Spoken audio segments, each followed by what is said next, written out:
여러분들은 어떤 사람을 보고 거룩하다고 느끼십니까?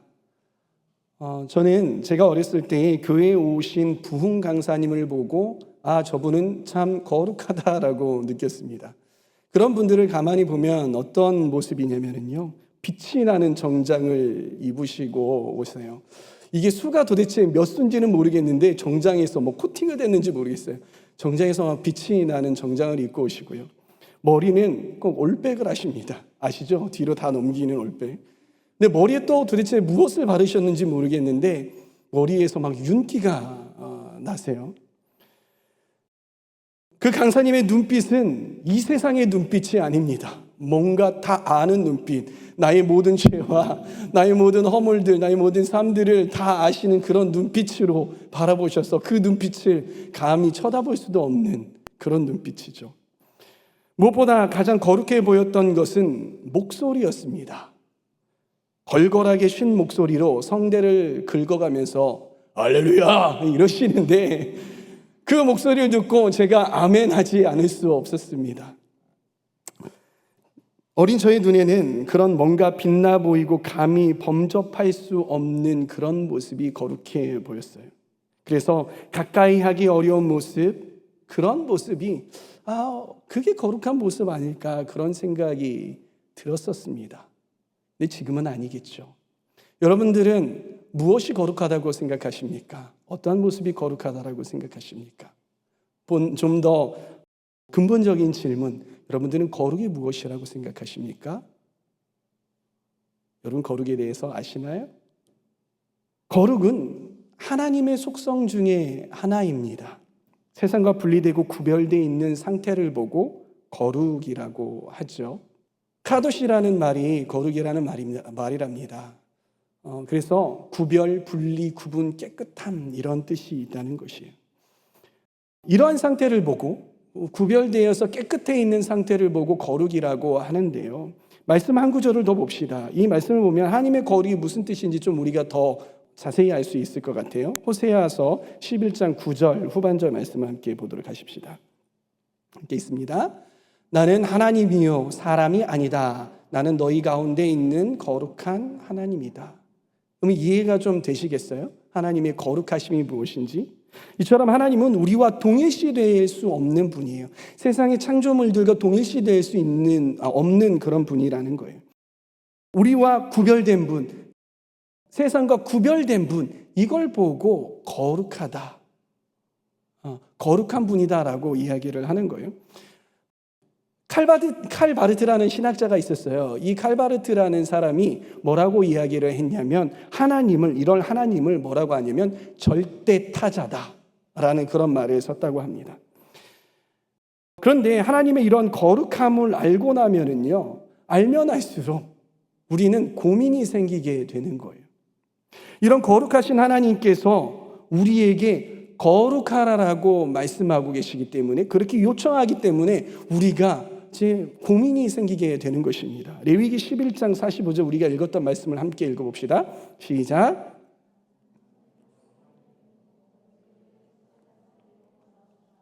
내가 거룩하니 너희도 거룩하게 되어야 한다. 더군다나 이 말씀에서 이 너희도 거룩하게 되어야 한다라는 이 말이 뭔가 부드럽게 하는 이야기 같고 뭔가 청유 같고 권유 같지만 이 말씀은 명령형으로 되어 있어요.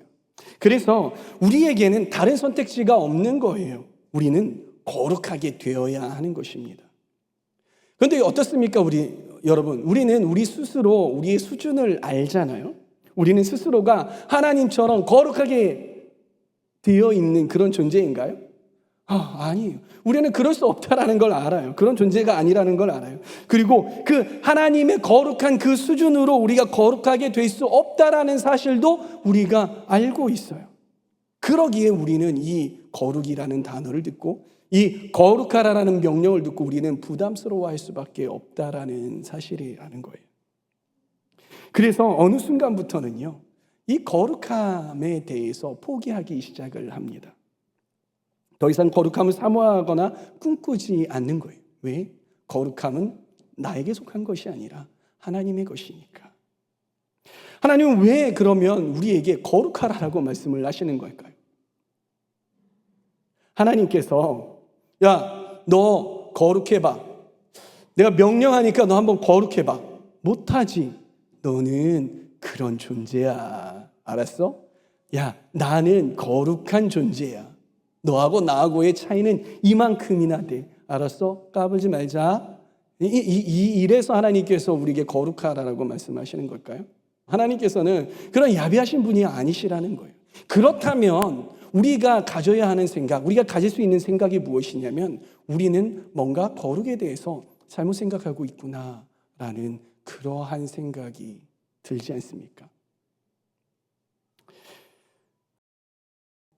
우리가 성경을 보면은요, 이 거룩함에 대해서 우리가 좀 희망적인 사실을 알 수 있는 것이 있어요. 그것이 무엇이냐면요, 성경은 하나님 외에도 다른 피조물들에게 거룩이라는 단어를 쓰고 있다라는 거예요. 어떤 경우에 쓰는지 한번 볼까요? 땅을 보고 거룩하다라고 이야기를 하죠. 그리고 산을 보고 거룩한 산이라고 하기도 합니다. 어떤 성을 보고 거룩한 성이라고 하죠.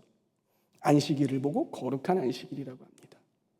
옷을 보고 또 거룩한 옷이라고도 하기도 해요. 그리고 결정적으로 거룩한 하나님의 백성이라고 부르기도 한다라는 것입니다. 이렇게 하나님이 아닌 것들에게 거룩하다라고 정의하고 있다라는 것, 그렇게 거룩하다라고 이야기를 하고 있는 거예요. 한 가지 예를 들어 볼게요. 이 컵 거룩합니까? 아니면 거룩하지 않습니까? 누군가는 저게 왜 거룩한데? 근데 뭔가 파란색이고 거룩해 보이니까 뭐 고개를 끄덕이는 사람도 있어요. 이 컵이 거룩합니까? 거룩하지 않습니까? 이 컵은요, 거룩할 수도 있고 거룩하지 않을 수도 있습니다. 이 세상에 존재하는 창조물들이요, 그 자체로 어떤 거룩하다, 거룩하지 않다 이러한 것들을 가지는 게 없어요. 다 중성적인 것들이에요. 그러나 그런 창조물들이 거룩하게 될 수 있는 방법이 있어요. 그런 길이 있어요. 그것이 무엇이냐면 그러한 창조물들이, 그런 피조물들이, 그런 물건들이 혹은 장소들이 하나님을 섬기는 일에 사용이 되어질 때에 거룩하다라고 이야기가 된다는 거예요. 그리고 그런 것들에 하나님께서 임재하실 때에 거룩하게 된다라는 것이. 즉 어떤 대상이 하나님과의 관계가 맺어질 때 그것은 거룩하게 되어진다라는 것입니다. 여러분, 이 컵 자체는 거룩하지 않아요. 그러나 이 컵이 하나님을 섬기는 데 사용이 되어지면 이 컵은 거룩한 컵인 거예요. 그리고 하나님께서 이 컵에 임재하신다면 이 컵은 거룩한 컵이 되게 되는 것이죠. 여러분들 거룩의 개념을 이해하시겠나요? 어떤 것이 거룩하게 되는 건지 이해하시겠죠? 여러분, 우리가 거룩하다라고 여기는 대표적인 것이 무엇이 있습니까? 우리가 거룩하다고 여기는 대표적인 것이 무엇이냐면 이 예배하는 공간을 보고 거룩하다라고 이야기하죠.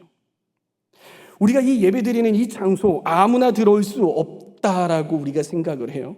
그리고 특히 이 강단 위에는요, 어른들은 어떻게 생각을 했냐면 이 강단 위가 그렇게 거룩하다라고 여겼어요. 그래서 어린 아이들이 이 강단에 올라오기라도 하면은, 심지어 제가 아는 목사님은 자기 아들이 이 강단에 올라왔다고 엉덩이를 빡 하고 때려서 어딜 이러셨대요. 그리고 누군가가 이 강단에 올라와야 한다면 신발을 막 벗고 올라와요. 어디 거룩한 제단을, 그죠? 어디 거룩한 제단을 내가 신을 신고, 더러운 신을 신고 올라와 하면서 신을 벗고 올라오기도 했어요. 왜 그랬습니까? 왜 그들은 이런 것들이 신성시였을까요? 바로 거룩하다라고 생각했기 때문인 것이죠. 그래서 이러한 우리가 예배드리는 장소를 보고 성경에서는 성전이라고 부르기도 하잖아요. 솔로몬의 성전을 함께 좀 우리가 봤으면 좋겠어요. 하나님은 솔로몬이 지은 그 거룩한 성전을 거룩하게 구별하셨어요. 그리고 하나님의 눈과 하나님의 마음을 항상 거기에 있겠다라고 말씀하시죠. 하나님 말씀 한번 볼까요? 열왕기상 9장 3절 말씀.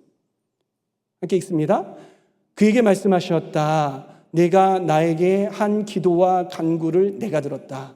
그러므로 나는 네가 내 이름을 영원토록 기리려고 지은 이 성전을 거룩하게 구별하였다. 따라서 내 눈과 마음이 항상 이곳에 있을 것이다. 여러분, 인간적인 눈으로 볼 때는요, 이 성전이 되게 특별하게 보일 수 있어요. 왜냐하면 정말 비싼 재료로 만들어지고 또 수없이 많은 정성으로 훌륭하게 지은 어떤 그런 건축물이잖아요. 막 금으로 바르기도 하고요. 백향목과 정말 어마어마한 돈이 들어갔고 그걸 볼 때 정말 화려했단 말이에요. 그걸 보면서 뭔가 경외심이 들 수 있어요. 인간적인 눈으로 볼 때. 그리고 뭔가 우와 있어 보이고 뭔가 화려하니까 그곳이 거룩하다라고 이야기를 할 수 있다라는 거예요. 그런데 여러분, 하나님께도 과연 그럴까요? 하나님이 바라보실 때에도 그 성전이 정말 특별해 보이고 우와 대단해, 어떻게 이런 것이 있을까? 나 이곳에 정말 들어가서 살고 싶다. 하나님께서 그런 마음을 가지셨을까요? 아니라는 거예요.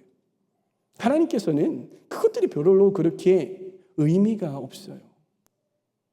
여러분, 하나님 나라에는 그 가치로운 것들이, 그런 가치로운 것들이 바닥에 도로 자재로 쓰이잖아요. 그렇죠?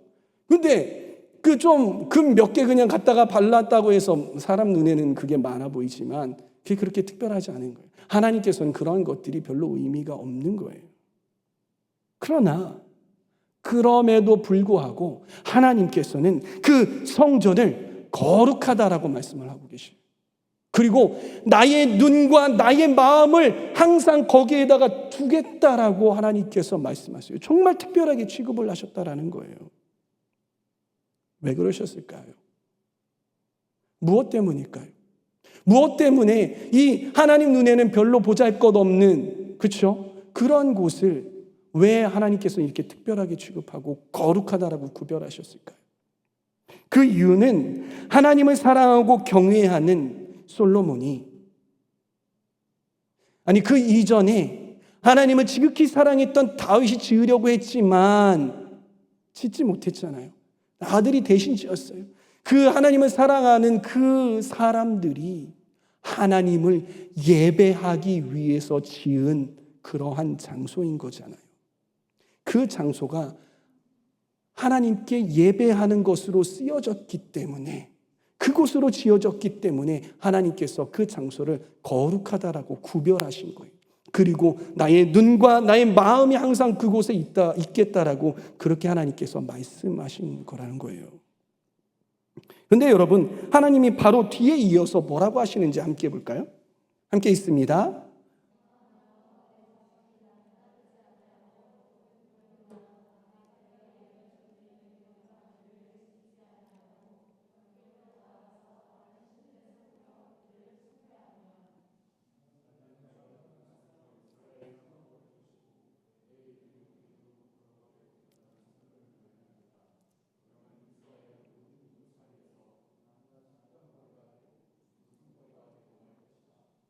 여러분, 이 말이 무엇입니까?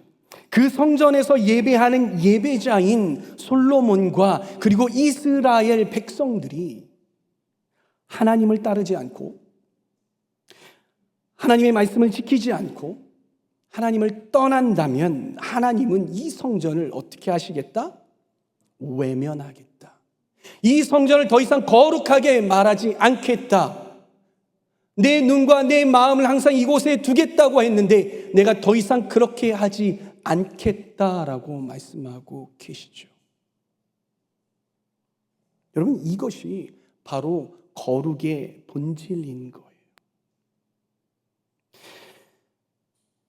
여러분, 우리가 예배하는 이곳 자체가 뭔가 중요해 보이는 것 같죠. 그러나 이 자체가 중요한 게 아니라는 거예요. 이 건물 자체가 중요한 게 아니라는 거예요. 이 건물 자체가 거룩한 게 아니라는 거예요. 우리가 이곳을 예배하고 기도하는 데 사용하지 않으면 이곳은 하나님 앞에서 아무런 의미가 없는 그런 장소예요. 그냥 그저 공장을 잠깐 리모델링한 그러한 장소로밖에 여겨지지 않는다는 거예요. 여러분, 어디 건물뿐이겠습니까? 바로 우리도 마찬가지 아닐까요? 우리 고린도전서 3장 16절에 사도 바울이 뭐라고 하는지 한번 읽어봅시다.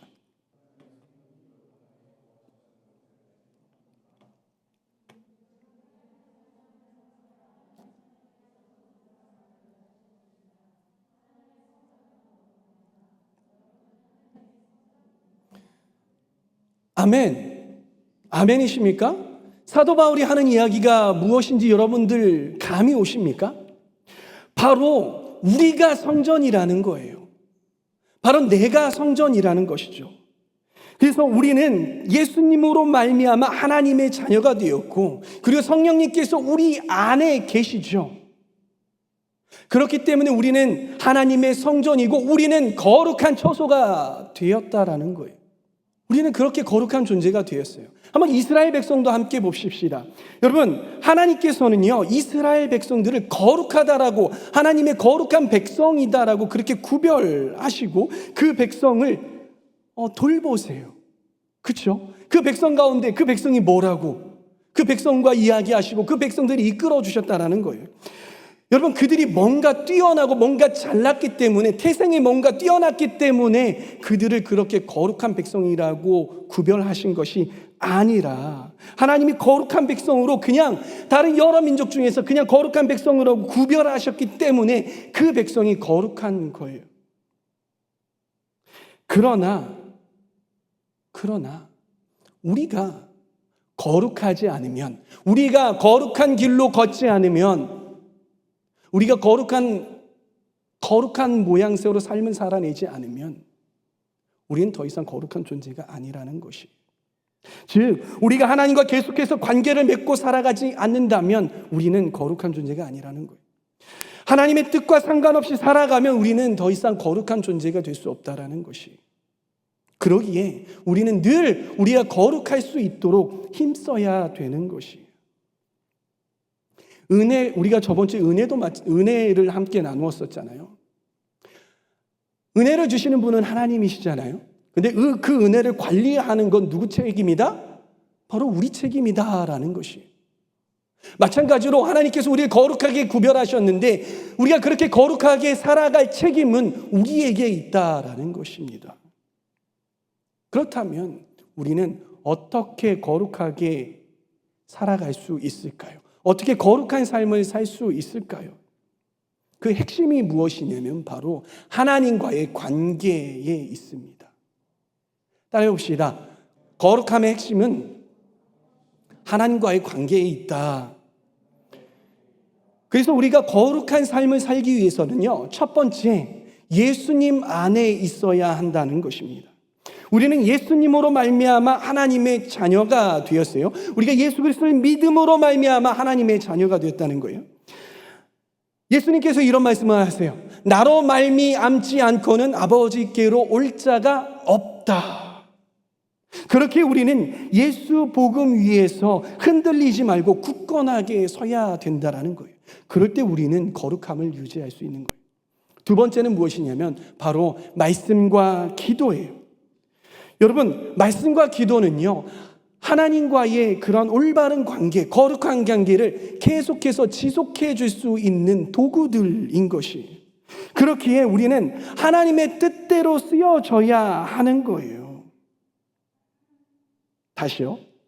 올바른 관계를 지속하게 해주는 것이 바로 말씀이라고 했잖아요. 하나님의 뜻대로 살게 해주는 것이 바로 하나님의 말씀과 기도라는 거예요. 그렇게 우리가 말씀과 기도로 힘써야 되는 거예요. 말씀에 이런 말씀이 있어요. 말씀과 기도로 거룩하여진다. 아멘이십니까? 세 번째는 무엇이냐면 바로 순종하는 삶으로 우리가 거룩함을 유지할 수 있어요. 여러분, 거룩의 조건이 무엇이라고 했습니까?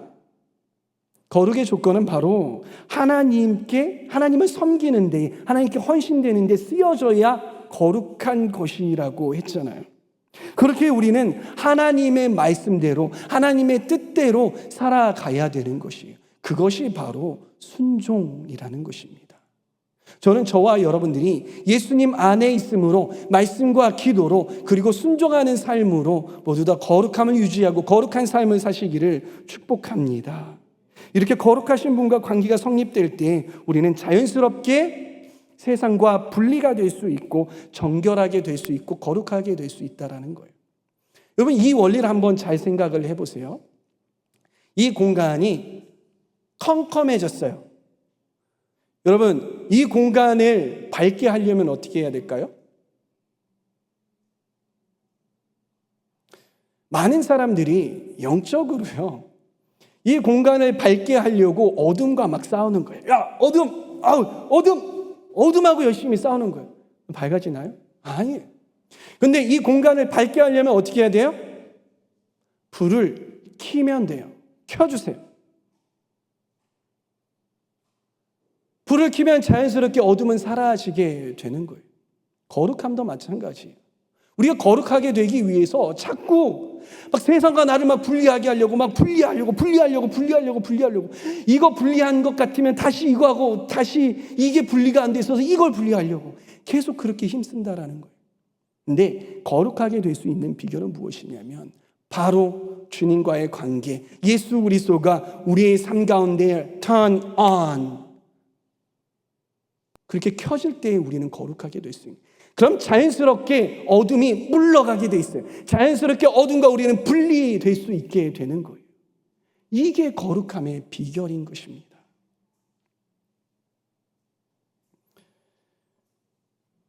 그런데 거룩을 위해서 우리가 넘어야 할 산이 한 가지가 더 있다는 것이, 그 산이 무엇일까요?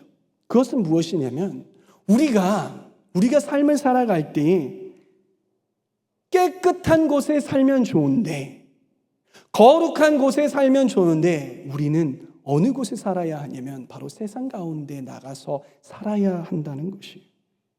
그래서 어떤 사람들은요, 자기가 거룩하게 되기 위해서, 거룩한 삶을 살기 위해서 어떻게 하냐면 세상을 등지고 세상을 떠나요. 세상과 나를 분리해야지, 분리하고 산속으로 들어가요. 세상과 나를 분리해야지 하면서 자꾸 세상과 관계를 끊는 거예요. 사회적 관계를 끊고 인간 관계를 끊기 시작해요. 그리고 막 교회 안에서만, 수도 안에서, 기도원 안에서만 그렇게 나는 거룩하게 살 거야, 하나님의 말씀으로 살 거야, 이렇게 노력을 한다는 것이. 그러나 우리는 물리적으로 세상과 분리돼서 살아갈 수 없는 거예요. 그리고 그렇게 세상과 동떨어져 사는 것을 하나님께서 원하시지 않는다는 것입니다. 그러기에 우리는 세상 가운데에서 살아가야 하죠. 그럼 우리를 이렇게 거룩하게 살지 못하게 하는 세상 속에서 우리는 어떻게 거룩하게 살아갈 수 있을까요? 그것은 바로 이 비결입니다. 진정한 거룩은요, 세상 속에 깊이 개입되어 살면서 하나님의 방법대로 살아가는 것이. 다시요. 진정한 거룩은 세상 속 깊이 개입돼서 살면서 하나님의 방법대로 사는 것, 하나님 나라의 법칙대로 사는 것, 이것이 바로 진정한 거룩이라는 것입니다. 세상의 문화와 힘이 아무리 거대해 보이고 그리고 그것들이 우리를 위협하고 유혹한다 할지라도 그것에 순응하지 않고 꿋꿋하게 하나님의 길을 선택하고 걸어갈 때에 우리는 거룩하게 될 수 있다는 것이. 여러분, 성경에 요셉을 봅시다. 요셉은 어떤 사람이었습니까? 이집트의 총리였잖아요. 다니엘도 봅시다. 다니엘도, 그리고 에스더도 세상 속 깊이 관여되어 있던 사람이었어요. 그런데 그들이 어떠했습니까? 그곳 가운데에서 그들은 세상에 동화되어서 타협하면서 살아가지 않았다라는 거예요.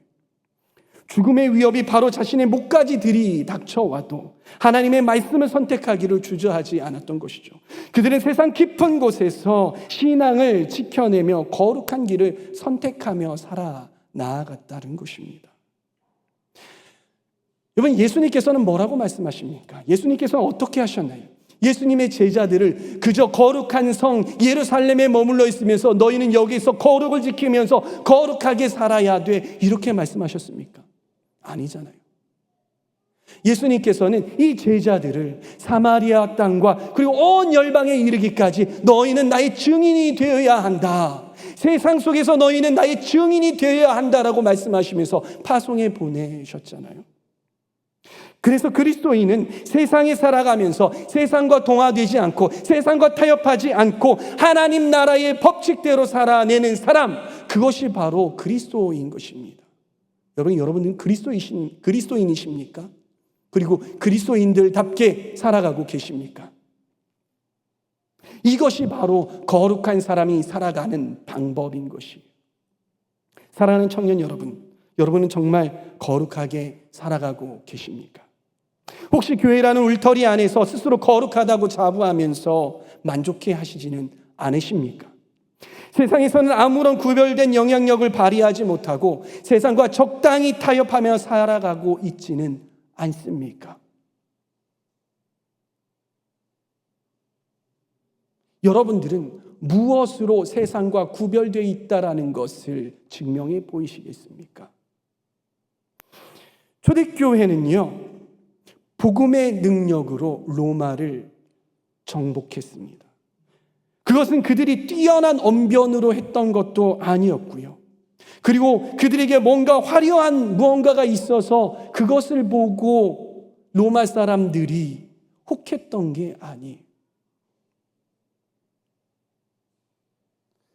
그 초대교회의 사람들은요, 복음을 삶으로 살아냈기 때문에, 그랬기 때문에 그 모습을 보고 세상 사람들이 놀랐어요. 성경에 보면 그 사람들을 보고, 그리스도인들을 보고 요동쳤다라고 이야기를 해요.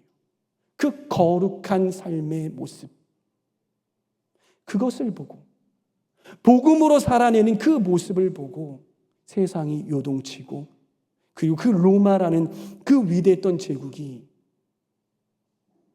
하나님의 복음에 정복된 것이죠. 그들은 그저 묵묵히 복음에 합당한 삶을 살아냈던 것입니다.